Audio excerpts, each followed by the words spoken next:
এই শোনো না, আমাদের অন্ধবিশ্বাস চ্যানেলটি যারা এখনো সাবস্ক্রাইব করেননি, প্লিজ সাবস্ক্রাইব করে দাও।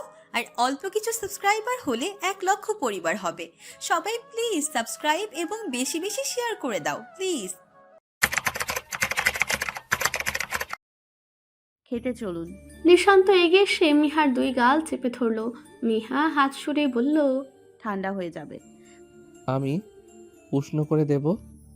খাবারের কথা বলছি। সেটাই বলছি।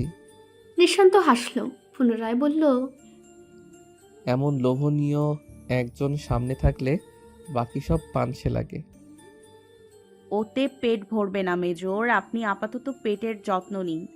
মেজামিন কপট রাগ দেখায়। নিশান্তের ঠোঁটে সূক্ষ্ম হাসি ফুটে উঠল। আপাতত নিশান্ত টি শার্টটা আবারও গায়ে তুলল।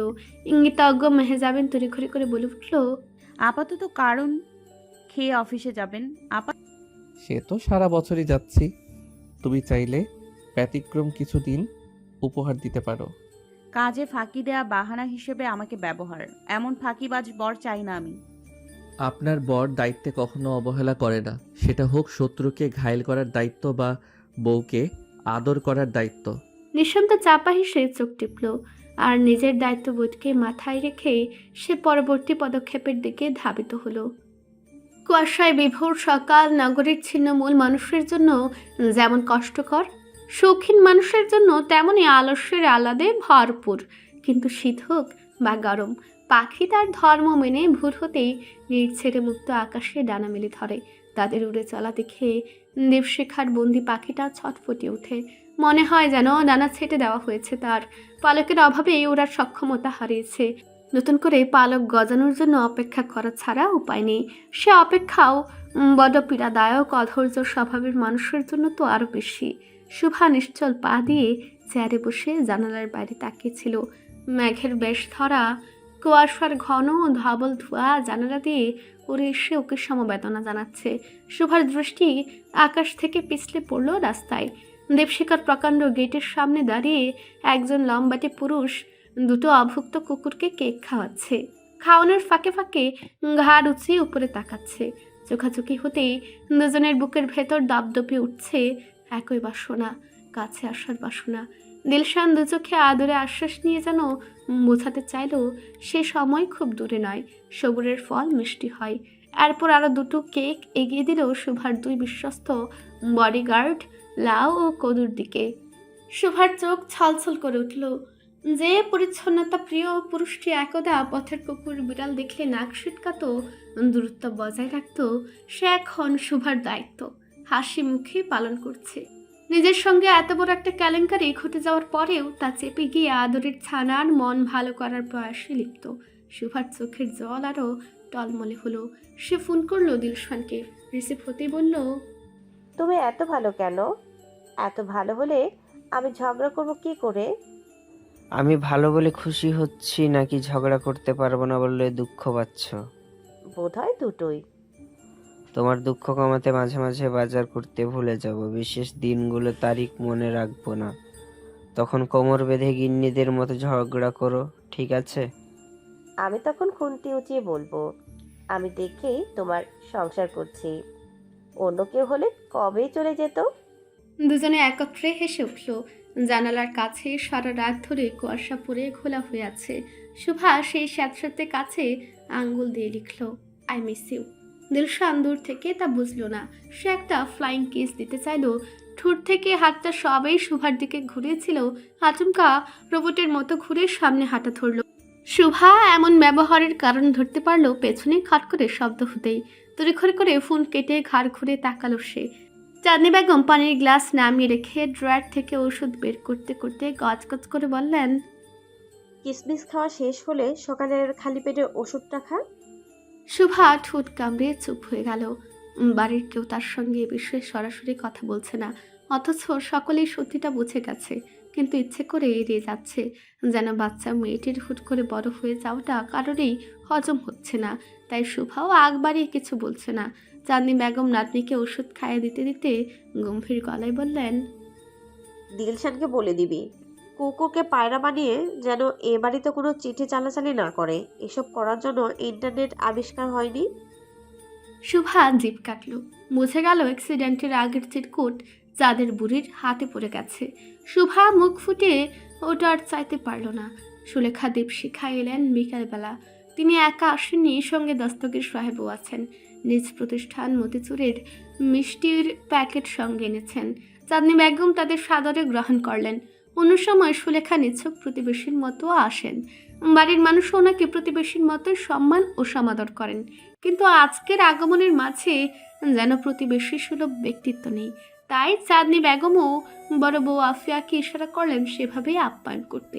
আফিয়া ছুটলেন রান্নাঘরে। অল্প সময়ে যা কিছু বানানো যায় তাই করবেন। ফ্রিজে ফ্রোজেন খাবার আছে, সেগুলো নাস্তা হিসেবে দেওয়ার জন্য প্রস্তুত করতে লাগলেন। দস্তগীর সাহেব অবশ্য বললেন, আপনারা ব্যস্ত হবেন না, আমরা তো শুধু সবার খবর নিতে এসেছি। মেয়েটা আমাদের স্নেহের, ওর সাথে এত বড় দুর্ঘটনা ঘটে গেল। এদিকে আমরাও একটা বিপদের মধ্যে ছিলাম, সব মিলিয়ে সেভাবে খবর নিতে পারিনি। দস্তগীর সাহেব মুখে এ কথা বললেও দুই পক্ষের কাছে এখন সবটা পরিষ্কার। তাদের আগমনে অসন্তোষ প্রকাশ পেল শিরিনের মাঝে। তিনি মাথা ব্যথার বাহানায় ওনাদের সঙ্গে বসতেই চাইলেন না। ওনার বুকের ভেতর অস্থিরতা। ওরা শুভার জন্য বিয়ের প্রস্তাব আনেনি তো? এক মেয়ে দিয়ে তিনি এমনিতেই দুর্বল হয়ে গেছেন। ছোট মেয়ের বিয়ে কিছুতেই এত জলদি দেবেন না। শুভা চলে গেলে শিরিন থাকবেন কি নিয়ে? পৃথিবীতে ওনার বেঁচে থাকার ইচ্ছে শক্তি যে মেয়ে দুটোই ছিল, আর পরের একাকিত্ব কী করে সামলাবেন? চাঁদনি বেগম ছোট বইয়ের অসন্তোষ ধরতে পারলেন। যেখানে বাড়ির মেয়ের আবেগ জড়িত, সেখানে পাত্রের পরিবারের সামনে মেয়ের মায়ের এ ধরনের আচরণ সমর্থনযোগ্য নয়। তিনি অতিথিদের শরবত মিষ্টি দিয়ে নাস্তার খবর নেওয়ার বাহানায় উঠে গেলেন। সেদিন রুমে আধশোয়া হয়ে বসে আছেন।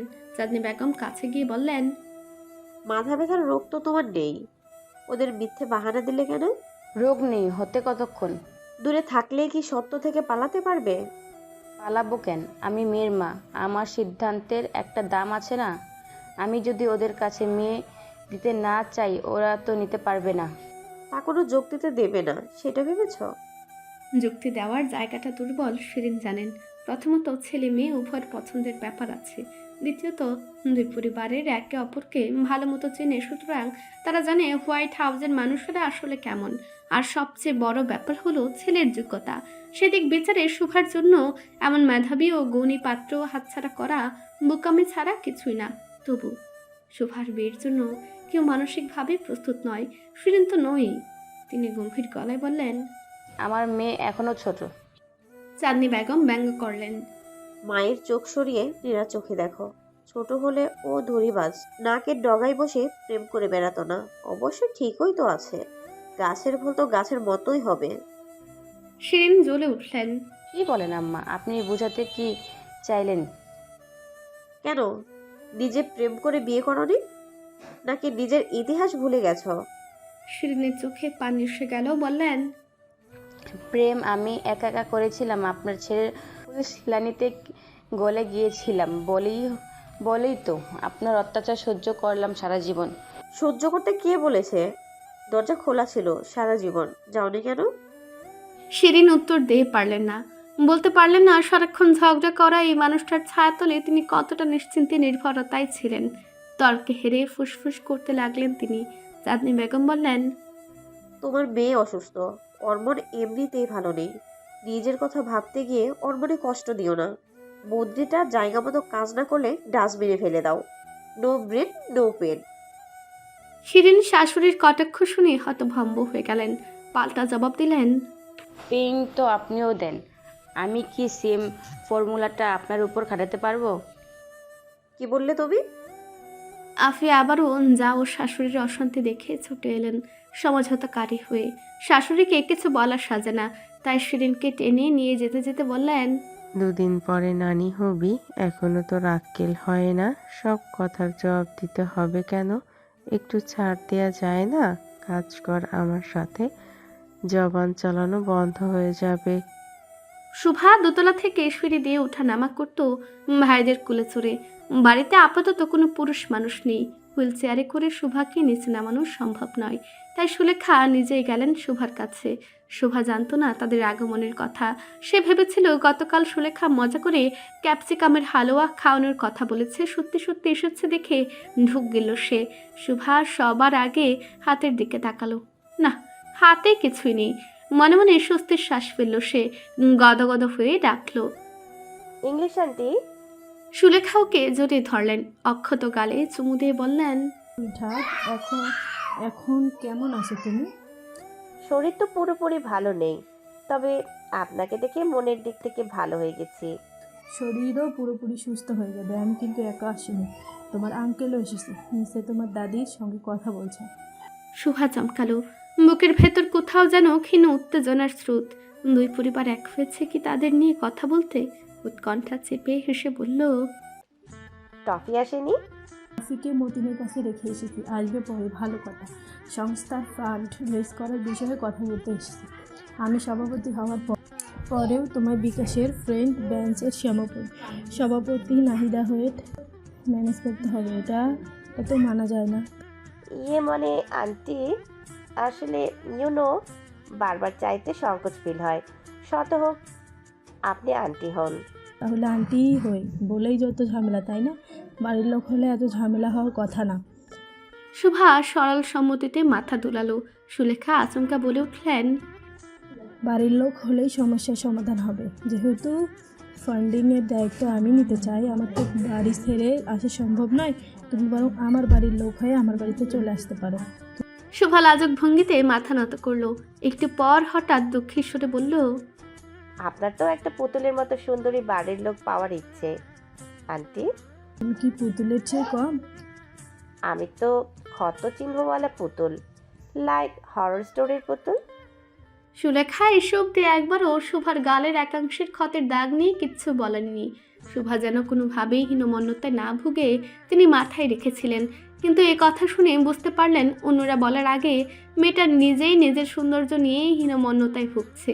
তিনি হালকা সুরে বললেন, তুমিও না শোভা, এসব কোনো ব্যাপার। আধুনিক চিকিৎসা প্রযুক্তি দিয়ে দাগ ছোপ সব দূর করে ফেলা যায়। আর তোমার গালে যেটুকু আসে তাও ক্ষত মিলিয়ে গেলেও ধীরে ধীরে চলে যাবে। কিন্তু তোমার কিউটনেস, মানবিক বোধ, এগুলোতেই তো দাগ পড়েনি। এগুলো সবসময় উজ্জ্বল রেখো।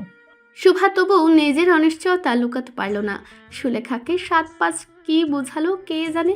শুভার সঙ্গে কথা বলা শেষে নিচে নেমে সুলেখা আচমকা প্রস্তাব দিলেন, আপনারা অনুমতি দিলে আমি আজকালের মধ্যেই দিলশান শোভার এঙ্গেজমেন্ট করিয়ে রাখতে চাই। স্নায়ুর চাপে দেহ কাঁপছে তার। বুকের বাপাশে খাঁচায় আবদ্ধ হৃৎপিণ্ডটা স্বাভাবিক সংকোচন প্রসারণ হারিয়ে বেলাগাম হয়েছে। মিষ্টি ঢুক গেলে নিজেকে স্থির করতে চাইল। হিডেন ক্যামেরাটা আবারও খুঁজতে যেতে হবে তাকে। উপায় নেই, নিজের ইজ্জত রক্ষার্থে সে কাছের মানুষের জন্য হুমকি স্বরূপ হয়ে উঠেছে। গত বছরের একটা ভুলের মূল্য এভাবে দিতে হবে কে জানতো। মিষ্টি মুখ ভরে শ্বাস নিয়ে নিজেকে স্বাভাবিক রেখে ঘর ছেড়ে বের হলো।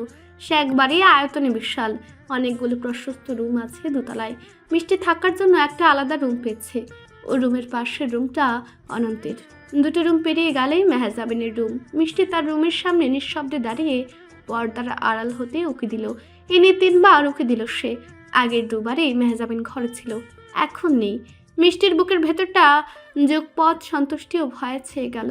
সে স্বাভাবিক পায়ে হেঁটে একবার নিচে নামলো সকলের অবস্থান বুঝে নিতে। হাতে সময় কম, কাল দীপশিখায় ফিরে যেতে হবে, তাই যা করার আজই করতে হবে। সন্ধ্যা নেমেছে কিছুক্ষণ আগে, আধারে তখনও বিরহী আলোর র্যাশ। আলোর বিরহ সইতে না পেরে একে একে জ্বলে উঠেছে আঙ্গিনার কৃত্রিম আলো। নিশাচরেরা সে আলোয় দিকভ্রান্ত হচ্ছে। শাম রাতের রান্নার কি হবে সে নিয়ে জুড়ি খালার সঙ্গে আলোচনা করছিল। মিষ্টি কাছে গিয়ে সহাস্যে বলল, আপু একা একা কি করছো? বাকিরা সবাই কোথায়? তো দুলাভাই তো অফিস থেকে ফেরেনি, শাশুড়ি মা বোধহয় কোনো কাজে বের হলেন। নিশান্ত আর জাবিনকে ছাদ উঠতে দেখেছি বোধহয়। তোর কাকে লাগবে? কাউকে না, এত বড় বাড়িতে একা একা কিভাবে থাকো তাই ভাবছি। হরর মুভির বিশাল শূন্য হ্যাভেনের মতন ফিল দেয়। একলা থাকবো কেন? পোলাপান হওয়া মোটে শুরু, বছর না ঘুরতেই বাড়িতে মানুষ বাড়বো। কান্দনের শব্দে পুরা বাড়ি কলকল করব। এরপর মিহা মামনির বাচ্চা কাচ্চা হইব, আসা যাওয়া করব, কোনো জায়গা খালি থাকতো না। শাওন লাজুক হাসলো, মিষ্টিকে টেনে নিয়ে সোফায় বসে বলল, কি খাবি বল, হালকা কিছু খেলে বাড়িতে বানিয়ে দিই, ভারী কিছু খেতে চাইলে অনলাইনে অর্ডার করে দিই। মিষ্টির অন্তরে তখন তারা, গলায় খাবার আটকে আছে আজ অনেক দিন হলো। সে সময় নষ্ট না করে তড়িঘড়ি করে বলল, আমি এখন কিছুই খাবো না, মাথা যন্ত্রণা করছে, ঘরে গিয়ে শুয়ে থাকি, আশা করি ভালোই লাগবে, তুমি আমায় নিয়ে ভেবো না। মিষ্টি তড়িঘড়ি করে উপরে চলে গেল। কাজটা নির্বিঘ্নেই মেটাতে পারলেই হলো। আর একটা মশা ওর ধৈর্যের পরীক্ষা নিচ্ছে, পায়ের উপর বসে মনের সুখে রক্ত খাচ্ছে। নিশান্ত অনেকক্ষণ ধরে সহ্য করলো দৃশ্যটি। চামড়ায় জ্বালা ধরা অনুভূতি হতেই যেই না মারতে হাত উঁচু করলো, মেহজাবিনের শাসন শোনা গেল। নড়ছেন কেন? নিশান্ত চোখ ছোট করে চাইল।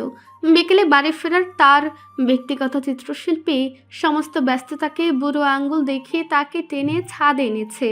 বউয়ের স্বতঃস্ফূর্ত সান্নিধ্যকে উপেক্ষা করতে চায়নি বলে নিঃশান্ত ব্যস্ততার সঙ্গে একটু আপোষ করতে বাধ্য হয়েছে।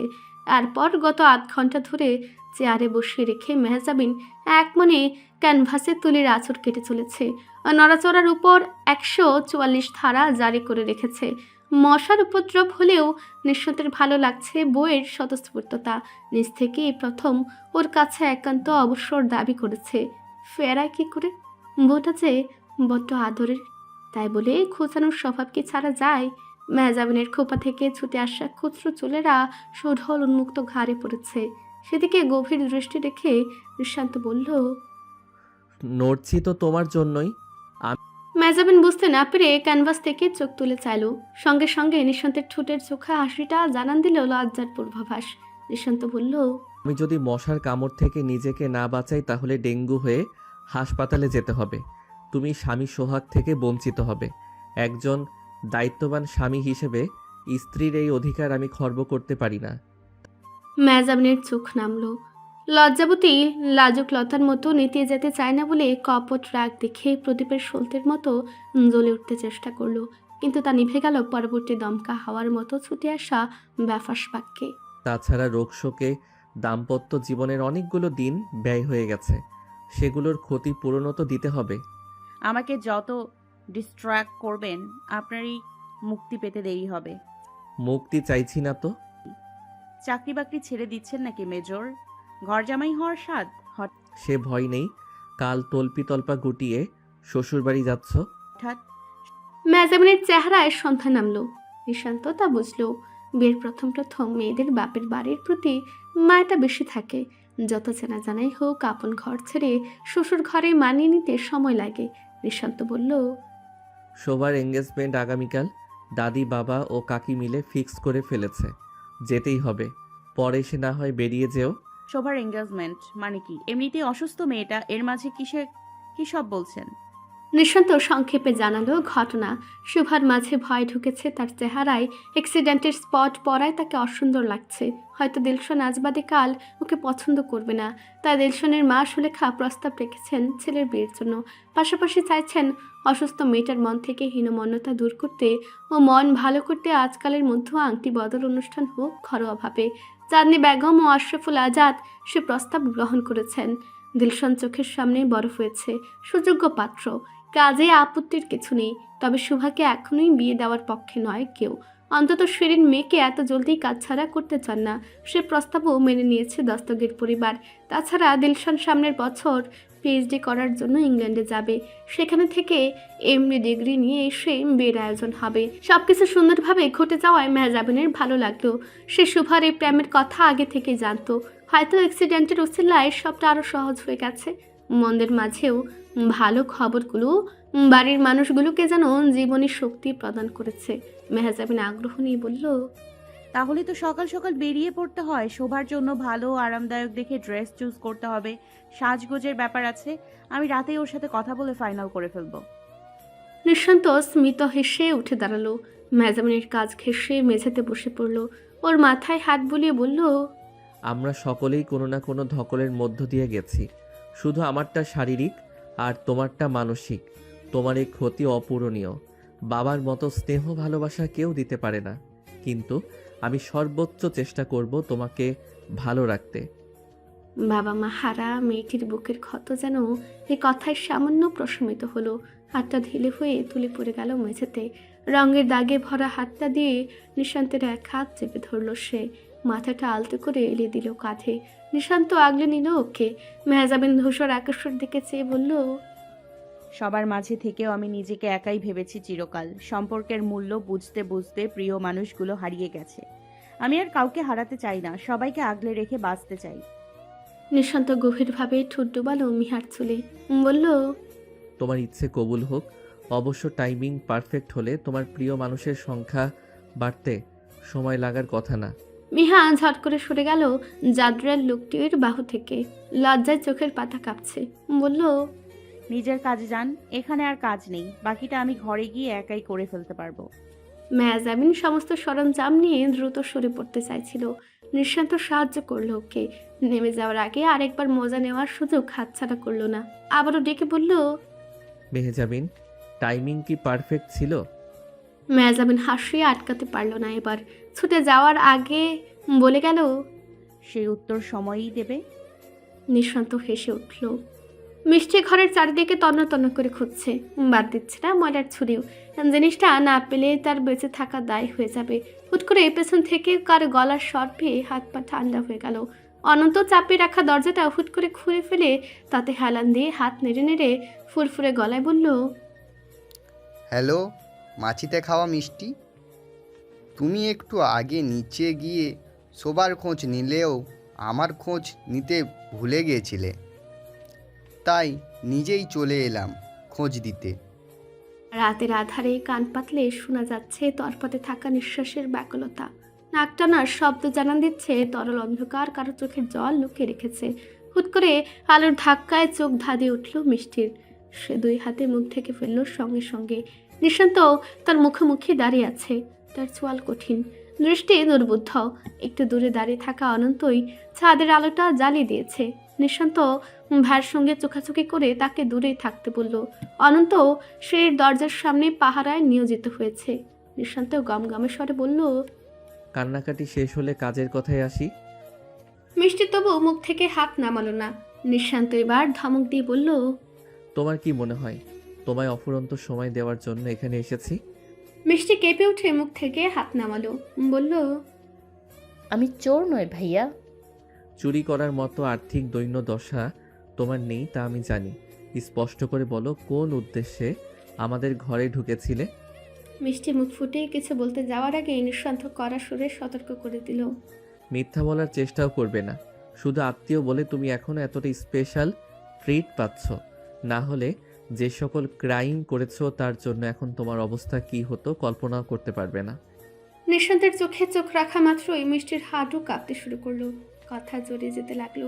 ঠোঁট ভেঙে বলল, আমি নিজ থেকেই কিছু করিনি, আমাকে বাধ্য করা হয়েছে, বিশ্বাস করো। কার মতে এসব করেছো এবং কেন করেছো সেটা তোমাকেই মুখ খুলে বলতে হবে। যত কম সময় নেবে তত তোমার জন্য মঙ্গলজনক। সময় যত বাড়বে তত মানুষ জানাজানি হবে। রাতের আধার, ছমছমে পরিবেশ ও নিঃশান্তের শিকারের মতো দৃষ্টি মিষ্টিকে নীরবে শাসিয়ে দিল। তার আর কোনো উপায় নেই। এবার নিজের গোপন অসহায়ত্বের গল্পটা প্রকাশ্যে আনতেই হবে। যে গল্পের শুরুটা 1 বছর আগে। ধনী পিতা আর আদরের কন্যা মিষ্টি। জন্মসূত্রে বাঙালি হলেও তার বেড়ে ওঠা পশ্চিমা সংস্কৃতিতে। ভিনদেশী সংস্কৃতির পাশাপাশি তাদের উৎসব ও জীবনাচরণেও অভ্যস্ত ছিল সে। তবে সেসব বাড়ির বাইরে। বাড়ির ভেতর সে চিরায়ত বাঙালি বাবা মায়ের বাধ্যগত সন্তান। সেদিন ছিল ক্রিসমাস ডে। সাধারণত এই দিনে মিষ্টির খ্রিস্টান বন্ধুদের বাড়িতে উৎসবের আয়োজন হয়। মিষ্টিও নিমন্ত্রণ পায়। তার পরিবারও বিষয়টাকে স্বাভাবিকভাবেই গ্রহণ করে যেতে অনুমতি দেয়। মিষ্টির সর্বদা সুঠামদেহী, প্রতিভাবান, আকর্ষণীয় ব্যক্তিত্বের পুরুষদের প্রতি মুগ্ধতা কাজ করে। যেমন বাংলাদেশে সে নিঃশান্তের প্রতি মাত্রার অধিক মুগ্ধ হয়েছিল, তেমনি আমেরিকায়ও এরকম ব্যক্তিদের প্রতি তার দুর্বলতার ইতিহাস রয়েছে। তেমনি একজন ছিল তার প্রিয় বান্ধবী অ্যালিসার ভাই গ্র্যাসন। গ্র্যাসন বিশ্ববিদ্যালয় পড়ুয়া ছাত্র, পাশাপাশি চাকরি করত। সকলে বলতো গ্র্যাসনের মতো ভদ্র ছেলে খুবই কম পাওয়া যায়। মিষ্টি বান্ধবীর বাড়িতে আসা যাওয়া করত, সেখান থেকেই গ্র্যাসনের প্রতি তার মুগ্ধতা বাড়ে। বান্ধবী অ্যালিসার অগোচরেই মিষ্টি মেসেজ দিত তাকে। সোশ্যাল মিডিয়ায় টুকটাক চ্যাট হতো দুজনের। সেই সব চ্যাটে মিষ্টির মুগ্ধতা উপচে পড়তো। বিপরীতে গ্রাসনকে দেখাতো খুবই স্বল্পভাষী। ক্রিসমাস পার্টিতে মিষ্টি অ্যালিসার বাড়ির নিমন্ত্রণটাই গ্রহণ করে। গ্রাসনও সে প্রথম তাকে আমন্ত্রণ জানিয়েছে। মিষ্টি সবচেয়ে সুন্দর পোশাক পরে হাজির হয়েছিল পার্টি। মিষ্টির বন্ধুরা পার্টি শেষে ছাদে বসে অ্যালকোহল গ্রহণ করে। মিষ্টি অ্যালকোহল, স্মোক এসবের স্বাদ খুব অল্প বয়সে পেয়েছে। তবে অ্যালকোহল তার সহ্য হয় না, হুঁশ জ্ঞান সব হারিয়ে বসে। সে রাতেও তাই হয়। হ্যাং ওভার কেটে গেলে বন্ধুরা নিজেদের ছাদেই পড়ে থাকা অবস্থায় আবিষ্কার করে। কিন্তু মিষ্টি নিজেকে আবিষ্কার করে ব্যাকইয়ার্ডের পরিত্যক্ত গ্যারেজে। সেদিন আর কিছু না বুঝলেও মিষ্টি এটুকু বুঝেছিল সে কুমারিত্ব হারিয়েছে। সেটা কার দ্বারা? এই একটা প্রশ্নের উত্তর খুঁজতে খুঁজতে মানসিকভাবে বিপর্যস্ত হয়ে পড়েছিল। আর মাঝেই গ্রাসনের সঙ্গে তার মাঝে মাঝে কথা হতো। গ্রাসন জিজ্ঞেস করতো মিষ্টি কোন বিষয় নিয়ে ভেঙে পড়েছে তা যেন নির্দ্বিধায় বলে। সে সাহায্য করবে। এক পর্যায়ে মিষ্টি তাকে ভরসা করে নিজ থেকেই বলে দেয় সেদিনের কথা। এরপর গ্রাসন তাকে একটা ভিডিও পাঠায়, যা দেখে মিষ্টির হাত পা ঠান্ডা হয়ে যায়। বুঝতে বাকি থাকে না গ্রাসনের সে রাতে তাকে ছাদ থেকে তুলে নিয়ে গিয়ে ধর্ষণ করেছে। আবার ভিডিও ধারণ করে রেখেছে যেন মিষ্টির দিক থেকে কোনো প্রতিবাদ না ওঠে। সমাজের চোখে অতি ভদ্র গ্রাসনের আড়ালে যে এত কদর্যতা ছিল তা আবিষ্কার করে মিষ্টি স্তব্ধ হয়ে গেছিল। না পারছিল সত্যিটা বলতে, আর না পারছিল মানসিক যন্ত্রণা সহ্য করতে। গ্রাসন এরপর থেকে নানানভাবে মিষ্টিকে ভয় দেখিয়ে হুমকি দিয়ে একান্তে ডাকতো, কাছে পেতে চাইতো। মিষ্টি বাধা দিলে শারীরিকভাবে নির্যাতনও করত। দীর্ঘদিন সেসব সহ্য করতে হয়। তারপর গ্রাসনের পরিবার তাকে বিয়ে দেওয়ার জন্য প্রস্তুতি নিতে শুরু করলে মিষ্টির দিক থেকে মনোযোগ অনেকটাই সরে যায় তার। এই সুযোগের সামনের বিয়ে উপলক্ষে বাংলাদেশে আসার সুযোগ পেয়ে মিষ্টি এক প্রকার সব ছেড়ে পালিয়ে আসে। গ্রাসন যোগাযোগ করতে পারে এমন সকল সাইট সে বন্ধ করে দিয়েছিল। বাংলাদেশে আসার পর থেকে সে বাবা মাকে বারবার বোঝাচ্ছিল কানাডায় খালার বাড়িতে গিয়ে বিশ্ববিদ্যালয়ে ভর্তি হবে। সে আর আমেরিকা ফিরে যাবে না। বাবা মা রাজি হয়ে গেছিল। কিন্তু এখানেও তার কপালে জুটে গেল নতুন এক বিপদ, যার নাম মাহির মোহাম্মদ সুফি। শাওনের বিয়ের শপিংয়ে মিষ্টিকে প্রথম দেখে মাহির নিশান্তের প্রতি মিষ্টির দুর্বল দৃষ্টিটা বোধ হয় তখনই আবিষ্কার করে। এরপর মিষ্টির ব্যাপারে ক্ষতি দেখতে গিয়ে যে তথ্য পায় তা আরও একবার মিষ্টিকে অন্ধকারে তুলিয়ে দেওয়ার পথ সুগম করে। গ্রাসন বহু আগে মিষ্টির সেই ক্রিসমাস নাইটের আপত্তিকর ভিডিও একটি ব্লু সাইটে চড়া দামে বিক্রি করে দিয়েছিল। বহু দেশের বহু মানুষ তা দেখেছে। অথচ অজ্ঞ মিষ্টি সেসব না জেনে দিনের পর দিন গ্রাসনের আহার হয়েছে। মাহিরের হাতেও ভিডিওটা আসে। সেটাকে বেছে নেয় ব্ল্যাকমেইলের হাতিয়ার হিসেবে। মিষ্টি তখন বাবা মায়ের সঙ্গে গ্রামের বাড়িতে বেড়াতে গেছে। মাহির তাকে হুমকি দিয়ে বাধ্য করে আবারও দীপশিখায় ফিরতে। মিষ্টির বাবার ইতিমধ্যে হার্ট অ্যাটাকের ইতিহাস আছে। মেয়ের কারণে অসম্মানিত হলে যে তাকে বাঁচানো যাবে না সে ভয় মিষ্টির ছিল। তাই বাধ্য হয়ে নিজেরই আত্মীয়ের জীবনে বিষাক্ত কীটের মতো প্রবেশ করতে হয় তাকে। প্রথমে নিশান্ত মিহার বৈবাহিক খবর পাচার করে। নিশান্তের অ্যাক্সিডেন্ট ঘটানোর আগে তার গতিবিধির ব্যাপারে তথ্য পাচার। নিশান্ত মিহার একান্ত রাতের গোপন ভিডিও ধারণের পরিকল্পনা ও সর্বশেষ সুমার আলমারিতে হাত দেওয়া। সবটাতে সে মাহিরের হাতের পুতুল হয়ে কাজ করেছে। মিষ্টি মেঝেতে বসে হেঁচকি তুলে কাঁদছে। নিশান্ত কম বেশি আগেই ধারণা করেছিল নারীকে শেষ করার একমাত্র হাতিয়ার তার সম্মান। তাকে ভুলণ্ঠিত করতে হলে তার সম্মানে আঘাত করাটাই যথেষ্ট। মিষ্টি নিজেই সে পথটা করে দিয়েছিল। অল্প বয়সী মেয়ের অনিয়ন্ত্রিত জীবনের ফল তাকে তাড়া করে বেড়াচ্ছে আমেরিকা থেকে বাংলাদেশ, যার প্রভাবে তাকে মানসিক যন্ত্রণায় ভুগতে হবে সারাটি জীবন। দীপশিখা অনেক দিন বাদে হারানো জৌলুস ফিরে পেয়েছে। শুভার আংটি বদল অনুষ্ঠান উপলক্ষে সকাল থেকে সকলের মাঝে পূর্ণ মাত্রার ব্যস্ততা। কেউ খাবারের আয়োজন নিয়ে ব্যস্ত, কেউ সাজগোজ নিয়ে, তো কেউ ডেকোরেশন। মেজাবিন সকাল সকাল শ্বশুর বাড়ি এসে আগে শুভার গায়ের মাপ নিয়ে আবার শপিংয়ে বেরিয়েছিল। নিশান্ত নিজ দায়িত্বে বোনের কেনাকাটা করে দিলশানের জন্য আংটি কিনে দিয়ে মেজাবিনকে বাড়িতে নামিয়ে আবার নিজ কাজে চলে গেল। তার উপরে এই মুহূর্তে উপর মহলের ভীষণ প্রেশার রয়েছে। সেসবের মধ্যেও কেরিয়ারের ঝুঁকি নিয়ে জাহিদ সুফির অপকর্ম উন্মোচন করার লক্ষ্যে তৎপর সে। প্ল্যান সাকসেসফুল হলে সাফল্যটা বড় আকারে আসবে, ব্যর্থ হলে প্রাণটাও হুমকিতে। বরকনের আংটি বদলের স্টেজ বানানো হবে বসার ঘরে। স্টেজ বানাবে মেহজাবিন ও অনন্ত। তাই সকাল থেকে সমস্ত ফার্নিচার নড়াচড়া করা হচ্ছে। মিষ্টি তার ঘর থেকে বের হচ্ছে না সকাল থেকে। অন্যদিকে যে শুভা বাড়ির সবার শাসন আর বকাঝকার উপরেই থাকে, তাকে আজ একটু বেশি আদর করা হচ্ছে। দুপুরে মেহজাবিন ওকে সাজাতে এলো। শুভার জন্য হালকা ওজনের বেবি পিঙ্ক কালারের একটি গাউন কেনা হয়েছে। শুভাকে ভিডিও কলে রেখেই কিনেছিল মেহজাবিন। সেটাই পরিয়ে চুলগুলো বেঁধে দিল সুন্দর করে। চুলে কিছু তাজা ফুলও লাগিয়ে দিল। মুখে প্রসাধনী মাখা হলো না, সদ্যই তার গালের এক পাশের ক্ষত শুকাচ্ছে। এখন কেমিক্যাল থেকে দূরেই রাখা হবে ত্বক। শুধু ঠোঁটে লিপস্টিক লাগানো হলো ও চোখে আইলাইনারের সূক্ষ্ম রেখা। সাজ শেষে নিজেকে আয়নায় দেখতে গিয়ে শুভা বিচলিত হলো। মেহজাবিনের হাত চেপে ধরে বলল, খুব বেশি তাড়াহুড়ো করে ফেললাম কিভাবে? মেহজাবিন ওকে বুঝলো। এমন বিশেষ দিনগুলোই মেয়েদের মন অশান্ত থাকে। শুভারও তাই। মেহজাবিন আশ্বাস দিয়ে বলল, আরে বোকা মেয়ে, শুভ কাজে দেরি করতে আছে নাকি? যত তাড়াতাড়ি বাধা পড়বি ততই মঙ্গল। তোর ভাইয়ার সঙ্গে যদি আমার ইগো গেম না চলতো তাহলে তো এতদিনে, মানে এখন তো বুঝি কতগুলো দিন নষ্ট করেছি। যত দেরি ততই ঝামেলা। ইনসিকিউর থাকবি। ভালো হতো যদি আজই আকদ করে রাখা যেত, লাইসেন্সটা পেয়ে যেতি। মেহজাবিন চোখ টিপল। চাঁদনি বেগম এলেন কিছু বাক্স নিয়ে। শুভার গাউনের সঙ্গে মিলিয়ে হালকা কিছু গহনা পরাবেন। মেহজাবিন নিজে প্রস্তুত হওয়ার জন্য চলে গেল। চাঁদনি বেগম শুভার গলায় একটা মব চেইন পরালেন, বললেন, আজ থেকে এগুলো তোর। অনেক আগের সাবেকি গয়না, পুরনো মডেল। বিয়ের সময় নতুন কিনে দেবো।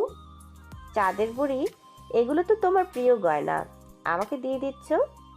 ওহো, আমি তো এগুলো বেচে কোটিপতি হয়ে যাব। খবরদার, যদি গয়না বেচে কুকুর বিড়ালকে খাওয়ানোর কথা ভাবিস। এগুলো রাতে আবার খুলে সিন্ধুকে তুলে রাখবো। দামি কিছুর কদর বুঝিস না তুই? শুভা চাঁদনি বেগমের থুতনি ছুঁয়ে চুমু খেয়ে বলল, তুমি তো আমার সবচেয়ে দামি জিনিস। তুমি জানো না, তুমি চাঁদ, আমি তারা। থাকতে পারি না তোমাকে ছাড়া। তুই ছোটবেলায় আমায় কোনো গয়না পরতে দিতি না, টেনে খুলে নিয়ে খেলতি।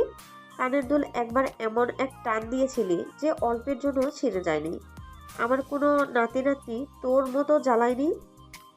আমার মতো ভালো তোমায় কে বেসেছে সেটাই বলো। এত ভালোবাসিস বলেই তো জন্মের পর থেকে দৌড়ের উপর রেখেছিস। বিয়েও করছি পাশের বাড়িতে, যেন পরেও জ্বালাতে পারি। কাঁধে নেহি, বিয়ের পর তোর দুশ্চিন্তার ভার আর আমার না। যে তোর মতো আপদ ঘাড়ে তুলছে তারও জ্বলন্ত ভবিষ্যৎ দেখতে পাচ্ছি।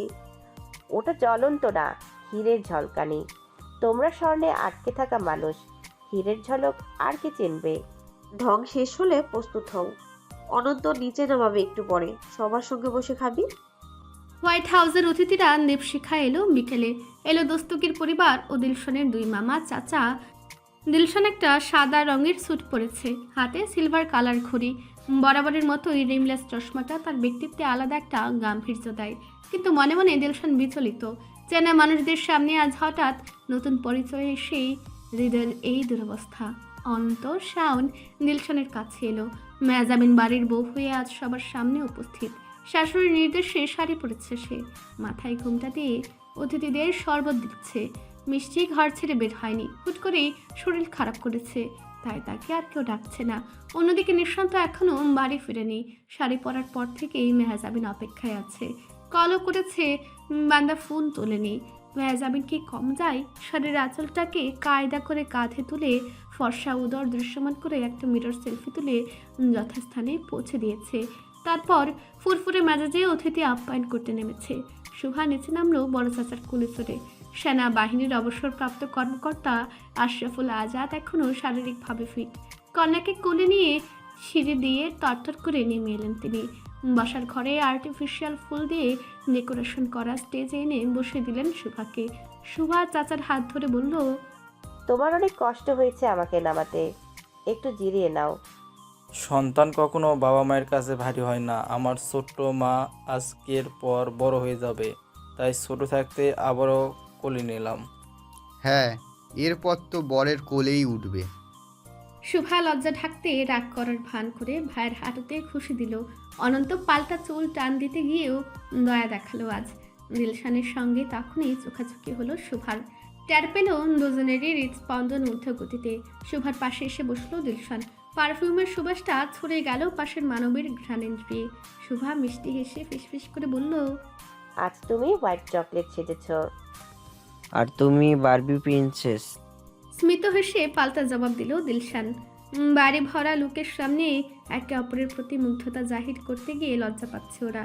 শুভা আবেগাচ্ছন্ন হয়ে বলল, আমার বিশ্বাস হচ্ছে না এই মুহূর্ত এত দ্রুত আসবে। মনে হচ্ছে সবটা স্বপ্ন। তুমি আমার একটা চিমটি কাটো তো। দিলশান চিমটি কাটলো না, হেসে বলল, তাহলে তুমি স্বপ্নেই থাকো, কারণ একটু পর আমার রূপকথার রাজ্যে গিয়ে নিয়ে যাব। শুভা কথাটার মানে বুঝলো আংটি পরানোর সময়। মুরব্বীরা আলোচনায় বসলে দিলশান প্রস্তাব রাখলো সে আজই আকট করে ফেলতে চায়। মুহূর্তেই গোটা দেবশিখায় আলোড়ন উঠল। বড়দের মাঝে দেখা গেল দ্বিধা। আশরাফুল আজাদ শিরিনের মত ছাড়া সম্মতি দিতে পারছেন না। অন্যদিকে শিরিন প্রস্তাব শুনে সঙ্গে সঙ্গে কেঁদে ফেললেন। শুভা মায়ের কান্না সহ্য করতে না পেরে নিজেও কেঁদে ফেলে বলল, আমি বিয়ে করব না, আংটিও পরব না। আমার মাকে কষ্ট দিয়ে কোনো কিছু হবে না। উপস্থিত সকালে বুঝলো এ আবেগের কান্না। ওদের সামনে নিতে সময় দেওয়া হলো।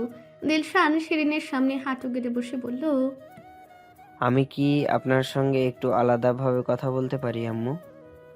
নিচে যখন উৎকণ্ঠায় জর্জরিত দুটি পরিবার, দোতলার বদ্ধ ঘরে মিষ্টি তার শেষ কাজটি সম্পূর্ণ করলো।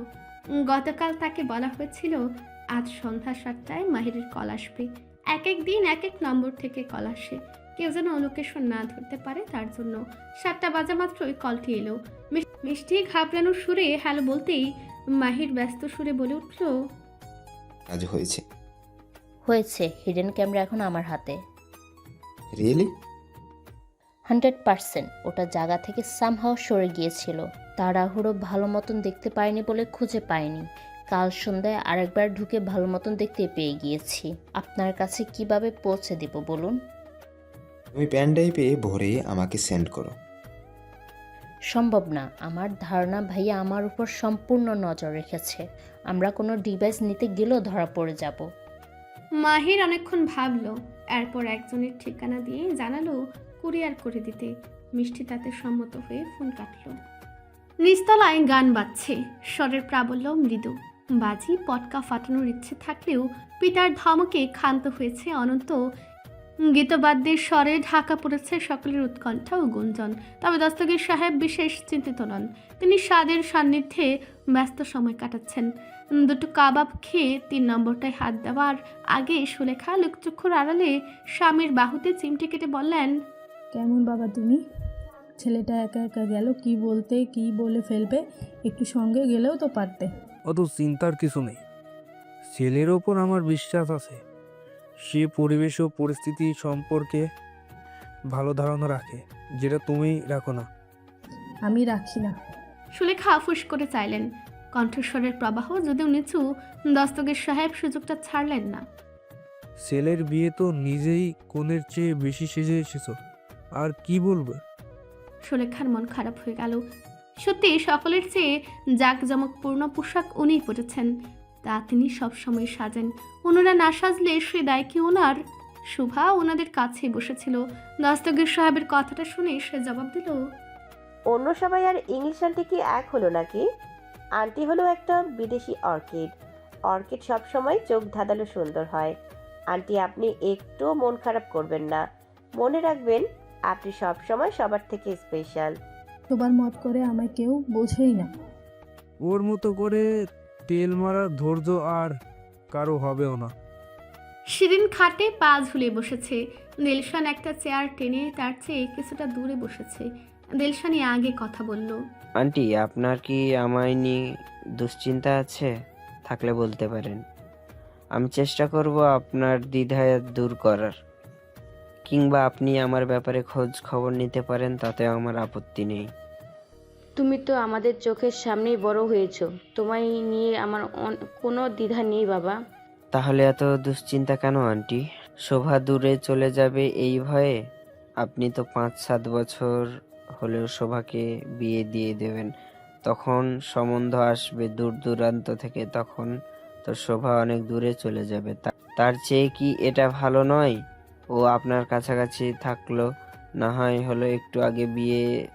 ও এখানেই থাকবে, আমাদের বাড়িতেই মাঝে মাঝে বেড়াতে যাবে। ও পড়াশোনা কিছুটা বাকি, সেসব শেষ করে এসে না হয় শোভাকে আয়োজন করে বাড়িতে তুলবো। আমার এই চাওয়াটাই কি অযৌক্তিক? তুমি বুদ্ধিমান মানুষ, বাস্তব জ্ঞান আছে, তোমার চাওয়া মোটেও অযৌক্তিক নয়। মেয়েকে এখনই বিয়ে দিতে চাইনি, এটা সত্যি। তবে আমার ভয় অন্য জায়গায়। ওর বয়সে অহরহ মেয়েদের বিয়ে হচ্ছে, কিন্তু অতি আদরে বড় হয়েছে তো আচরণে এখনও বাচ্চাই রয়ে গেছে। সারাক্ষণ দুষ্টামি করে বেড়ায়, যা নিয়ে জেদ ধরে তাই ওর চাই। ঠিক ভুল এখনও ভালো মতো বুঝো না। এখন আবেগে পরে বিয়ে করে পরে যদি সাংসারিক দায়িত্ববোধ না বুঝে তখন কি হবে?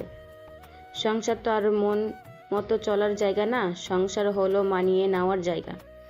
এই যে দিব শিখায় এত সুন্দর একটা পরিবার দেখো, আমরাও কিন্তু একে অপরের সঙ্গে প্রতিনিয়ত মানিয়ে চলছি।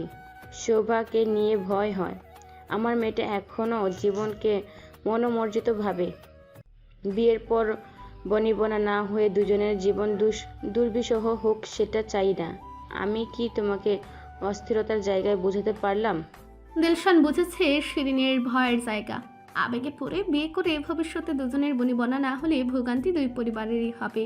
দিলশান শিরিনের একটা হাত ধরল দুই হাতে, আশ্বাসের সুরে বলল, সাংসারিক জটিলতা কম বেশি সব সংসারে থাকে। আমি বলবো না সব স্বপ্নের মতো সাজানো গোছানো হবে, তবে আমার তরফ থেকে এইটুকু আশ্বাস দিতে পারবো, যে কোনো পরিস্থিতিতে আমি শোভার পাশে আছি। ওকে ভরসা দিয়ে সাহস দিয়ে এগিয়ে যেতে সাহায্য করব। কোনো অবস্থায় আমি ওর হাত ছাড়বো না ইনশাল্লাহ। শোভার বয়স বাড়তে বাড়তে এমনিতেই ম্যাচুরিটি চলে আসবে। আমি শুধু বলতে চাই, মেয়ের ওপর না হলেও আপনি আমার ওপর ভরসা করুন। দিলশান আশ্চর্যিত চোখে চেয়ে রইল শিরিনের দিকে। শিরিন লম্বা দম নিয়ে দিলশানের চোখে চোখ রেখে মাথা নাড়লেন। আংটি বদলের অনুষ্ঠান বদলে গেল আকদের অনুষ্ঠানে। আয়োজন বাড়ল আরেক দফা। এত সবের মাঝে মেহজাবিন শুধু ঘড়ি দেখে অপেক্ষা করছিল একটাই মাত্র মানুষের। নিশান্ত বলেছিল সময় মতো চলে আসবে। এই তার সময়ের নমুনা, আবার অন্যকে টাইমিং নিয়ে খোঁচা দেয়। মেহজাবিন মনক্ষুণ্ণ হয়ে শোভার চুলগুলো গুছে দিচ্ছিল। কাজে আসবে কিছুক্ষণের মাঝে, এরপর আনুষ্ঠানিকতা। কলিং বেল বেজে উঠল তখনই। অনন্ত দরজা খুলে দিতেই জাওয়াদ ও নিশান্ত একসঙ্গে ভেতরে প্রবেশ করলো। সকলের ঠোঁটে হাসি ফুটল, শুধু মুখ ফেরালো একজন। নিশান্তের নজর এড়ালো না তা। সে বোন ও হবু জামাইয়ের জন্য উপহার এনেছে। শোভার কাছে এসে বসতেই মেহজাবিন উঠে চলে গেল। নিশান্ত শোভার হাতে উপহার বুঝিয়ে দিল। শোভার ঠোঁট উল্টে নিশান্তের বাহু জড়িয়ে ধরে বলল, এটা আসার সময় বুঝিনি এত লেট হবে।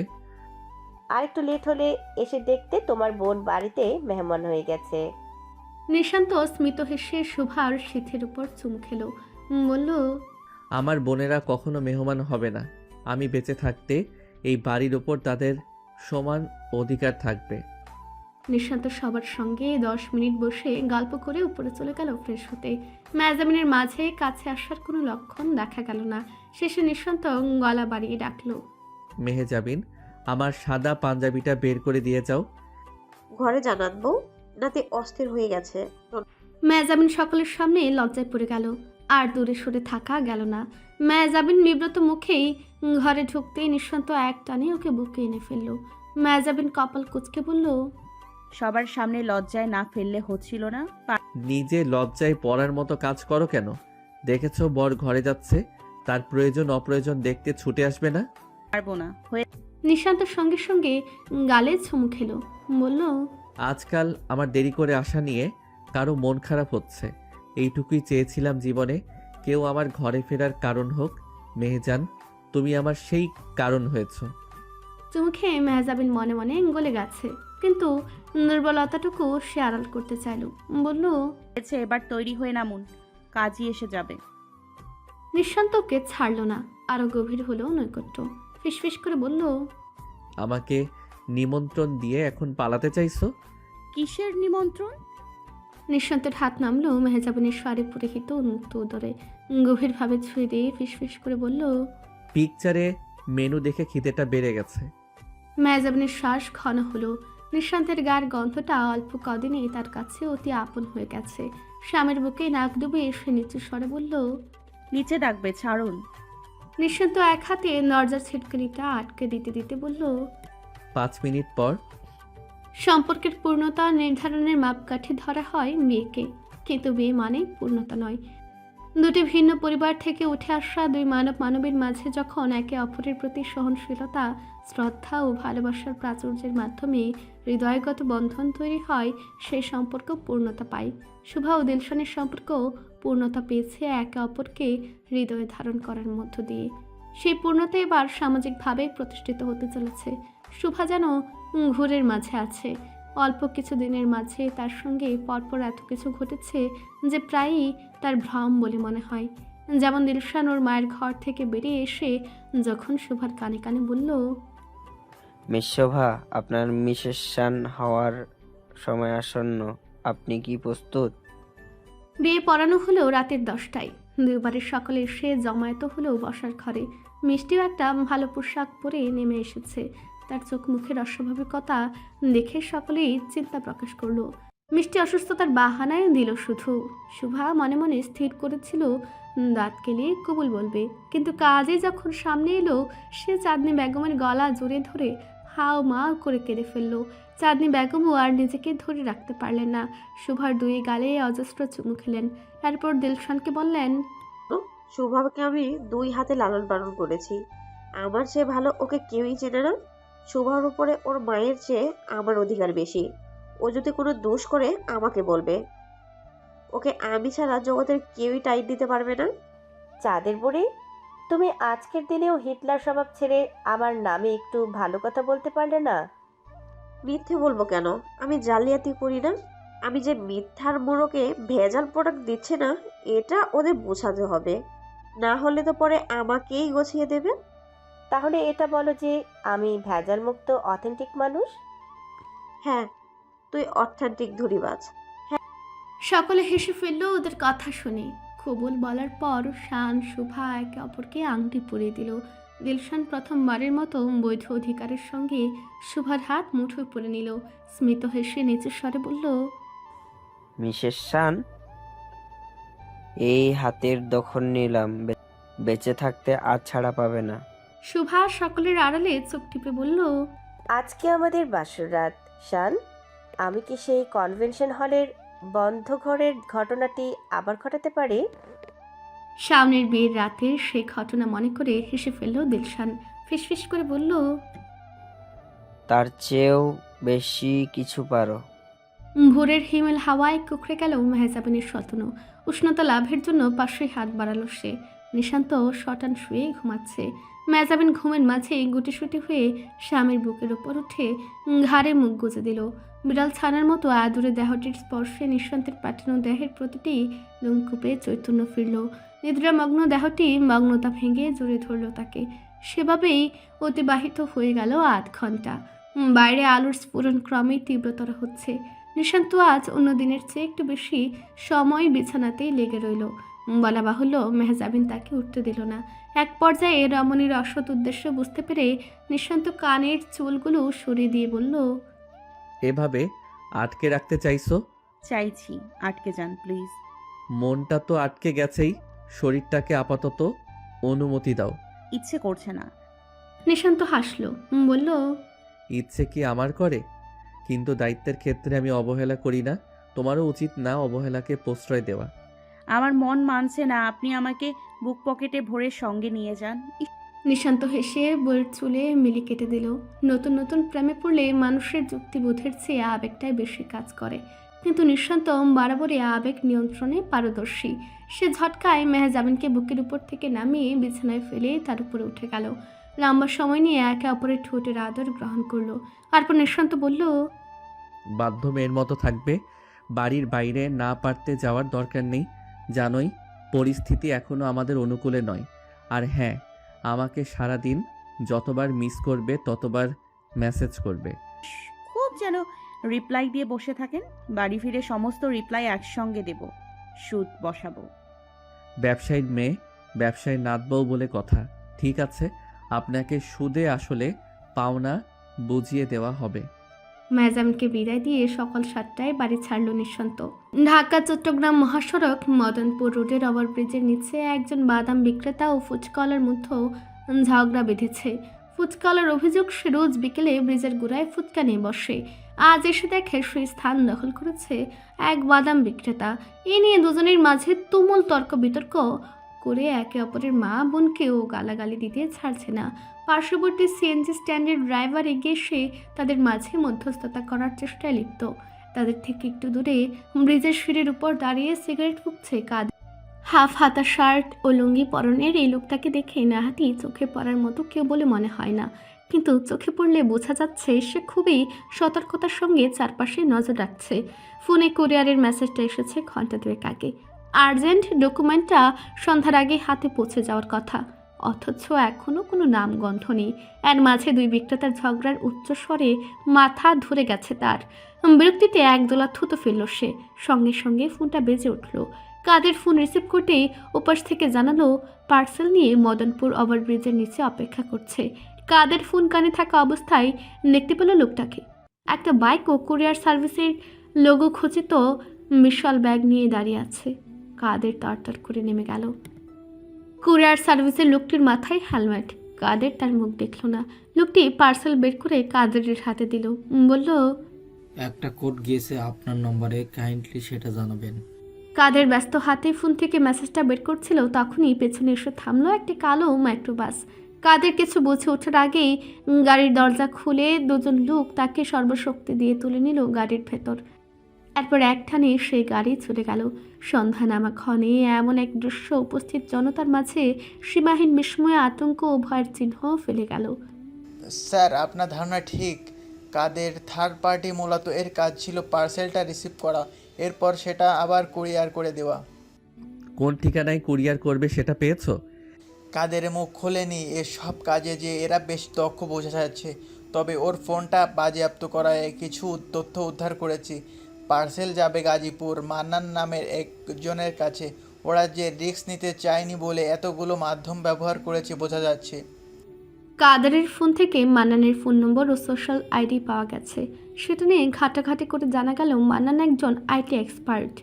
তার কাছে কেন পার্সেলটা পাঠানো হবে বুঝতে বাকি থাকলো না।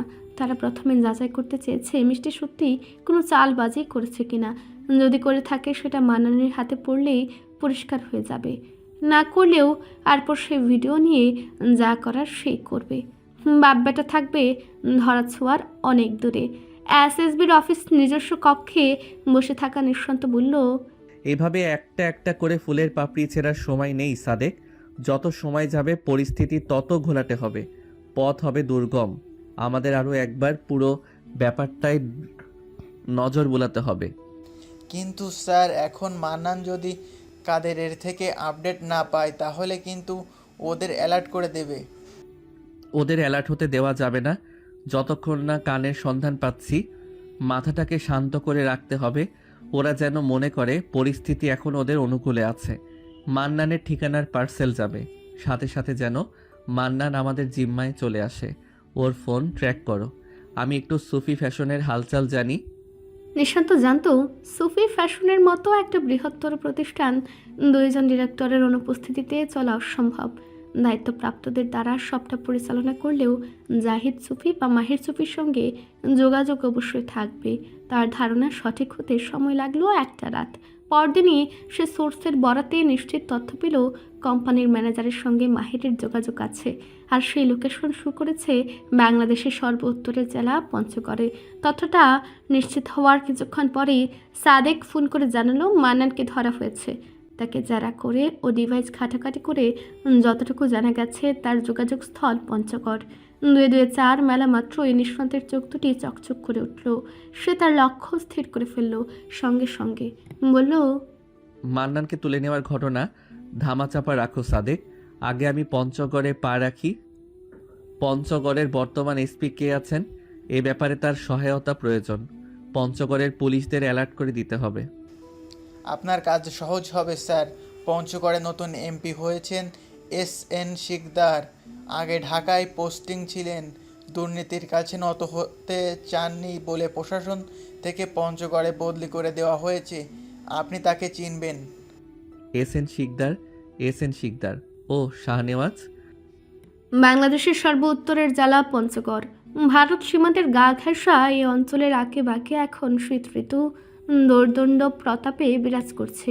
সকালে অল্প একটু সূর্যের মুখ দেখা গেলেও দুপুরের পর তার টিকিটুকু নজরে আসে না।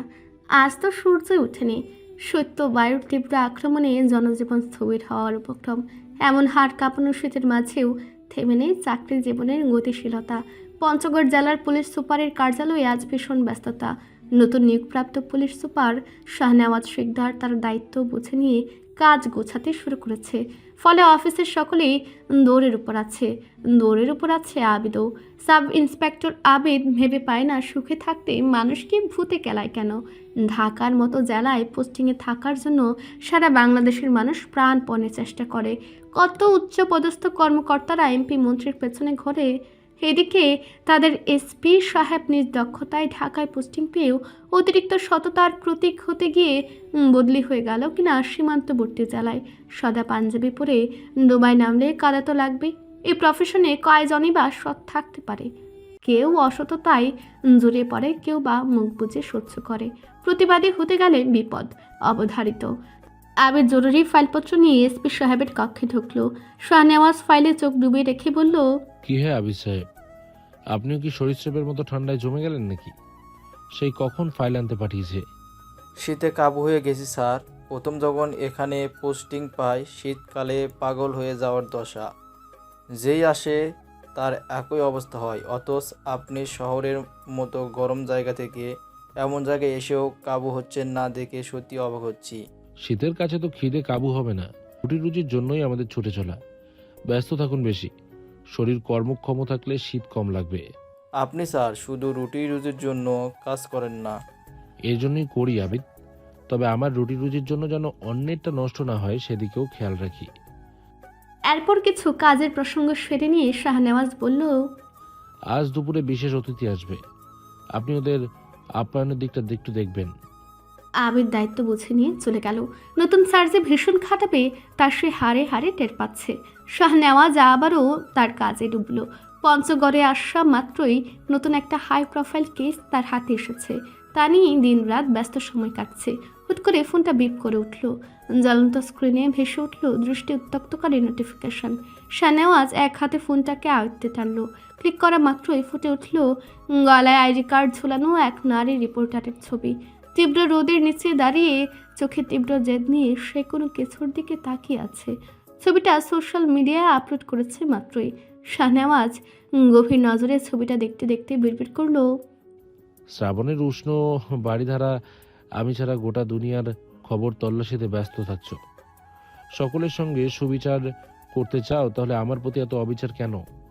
দুপুরে এসপি কার্যালয়ে শাহনেওয়াজ শিকদারের ব্যক্তিগত মেহমান এলো।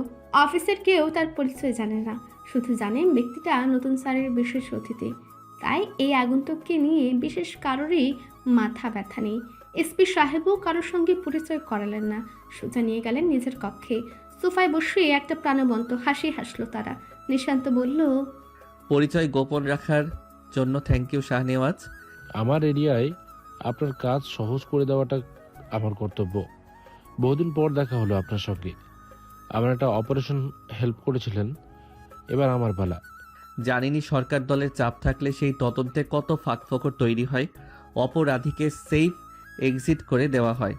এখানেও সেই চেষ্টা করা হচ্ছে, কিন্তু প্রতিপক্ষ প্রভাবশালী হওয়ায় এবং কিছু খবর ফাঁস হয়ে যাওয়ায় অসুবিধায় পড়েছে। তাহলে তো আপনি নিজেও রিস্কে আছেন। গোজামিল দিয়ে ডিসমিস করতে বলা হচ্ছে। আমি কেসটা সুরাহা করছি অনেকটা চাপের মধ্যে থেকে। গোপনে সলভ না করা অবধি কোনোভাবেই গোপনীয়তা ভঙ্গ করা যাবে না। এমনকি নিজের সহকর্মীকেও বিশ্বাস করছি না। কিন্তু যখন শুনলাম অপারেশন এরিয়ায় আপনি আছেন, আমি অনেকটা নিশ্চিত বোধ করেছি। শাহনেওয়াজ নিজ হাতে চা এগিয়ে দিয়ে বলল, আমি সীমান্তবর্তী, প্রতিটা এরিয়াকে সতর্ক করে দিয়েছি। আর কেমন হেল্প চান জানাতে দ্বিধাবোধ করবেন না। আমার এরিয়ায় অপরাধী এসে ঘাপটি মেরে থাকবে তা আমি হতে দেব না। আমার টিম অলরেডি অ্যাক্টিভ হয়ে গেছে, তবুও আমার কিছু স্থানীয় স্পাই চাই, তাহলে কাজটা আরও সহজতর হবে। শাহনেওয়াজ মাথা নাড়ল। তাদের কিছু সিক্রেট স্পাই সর্বদাই অপরাধ প্রবণ এরিয়ায় ছড়ানো ছিটানো থাকে। এরা প্রত্যেকেই ছোটোখাটো অপরাধের সঙ্গে যুক্ত থাকে, তবে পুলিশের কাজে লাগে বলে তাদেরকে একটু সুবিধা প্রদান করা হয়। সে জানালো, ইনফর্ম করে দেব। পুলিশ ফোর্স লাগলেও জানাতে ভুলবেন না। নিশান্ত তার কাজ নিয়ে খুব বেশি আলোচনা করলো না। সানেও জানে প্রতিরক্ষা বিভাগের এই টিমের কাজ সর্বদা গোপনেই চলে, তাই নিজেও গোপনীয়তা লঙ্ঘন করলো না। হাড় কাঁপানো সন্ধ্যায় রাস্তায় একটা কুকুরও দেখা যাচ্ছে না। তীব্র ব্যাগে উত্তরে হাওয়া বইছে, দরকার ছাড়া কেউ বাড়ির বাইরে বের হচ্ছে না। এমন পরিস্থিতিতেও শুক্কুর মিয়ার চায়ের দোকান খোলা। শুক্কুর মিয়া বিকেলে বাড়িতে চলে যেত, কিন্তু দোকানের একমাত্র কাস্টমারটি এখনও উঠছে না বলে সেও দোকান বন্ধ করতে পারছে না। দোকান থেকে একটু দূরে গাছের বাঁধানো গুড়ির ওপর এক পাগল শুয়ে আছে। বেশভূষা দেখে মনে হচ্ছে বছরখানেক হয় গোসল করে না। বিশাল চুল দাড়ির জটে তার চেহারাও বোঝা যাচ্ছে না। তাকালে গা ঘিন ঘিন করে ওঠে। শুক্কুর মিয়া বাটন ফোনটিতে সময় দেখে বললেন, সানাউল্লাহ ভাই কি কোনো টেনশনে আছেন নাকি? বহুত জ্বালাই আসি রে। আপনাগো আর কিসের জ্বালা? বাংলো বানাইয়া ভাড়া দিয়ে রাখছেন, সারা বছর পর্যটক আইতাছে, বইয়া বইয়া টাকা কামাই করতেছেন। এর চেয়ে আরাম কিছুতে আছে? আমাকেও দেখেন, ঘাম বৃষ্টি শীতের মাঝেও কুকরা ধইরা দোকান চালাইতে হয়।